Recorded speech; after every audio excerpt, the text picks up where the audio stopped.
তো নমস্কার বন্ধুরা, চলে এলাম আবার একটি নতুন ভিডিও নিয়ে। তো আজকের আমার সামনে দেখতে পাচ্ছ একটি চেঞ্জার বোর্ড রয়েছে। তো এই চেঞ্জার বোর্ডটি ডিজেতে ব্যবহার করা হয়। তো আমি তোমাদেরকে দেখিয়ে দিচ্ছি এটা কি আছে ও কীভাবে কাজ করে। তো সবার প্রথমে দু চ্যানেলের জন্য দুটো ভলিউম রয়েছে, একটা স্টিরিও আউটপুট রয়েছে, স্টিরিও ইনপুট রয়েছে, এলআর করা রয়েছে। তো এল আর দুটো মাস্টার, এখানে তোমরা ডিভিডি 1 2 মানে 1 নম্বর ডিভিডি 2 নম্বর ডিভিডি এখান থেকে চালাতে পারবে, দুটো ডিভিডি একসাথে।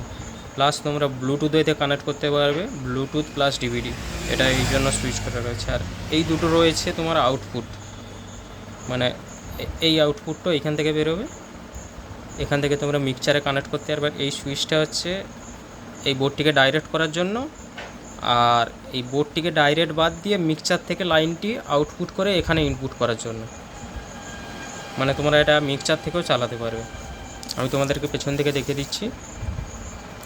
তো পেছনে রয়েছে আউটপুট, এল আউটপুট 4টে, আর এর আউটপুট 4টে, আর এখানে ইনপুট রয়েছে।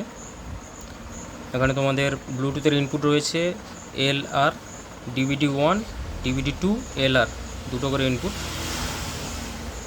তো এই ছিল বোর্ডটি, সিম্পল, বেশি কিছু করা নেই। চেঞ্জার বোর্ড এরকমই দেখতে হয়, এরকমই কানেকশান হয় এতে।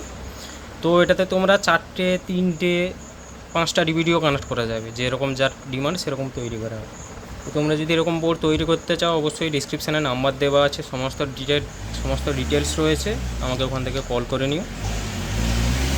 তো ভিডিওটি যদি ভালো লাগে অবশ্যই ভিডিওটিতে একটি লাইক করে দিও, চ্যানেলে নতুন হলে চ্যানেলটিকে সাবস্ক্রাইব করো অবশ্যই, আর কমেন্টে জানিও তোমাদের বোর্ডটি কেমন লাগলো। তো আজকের ভিডিও পর্যন্তই, দেখা হচ্ছে পরের ভিডিওতে।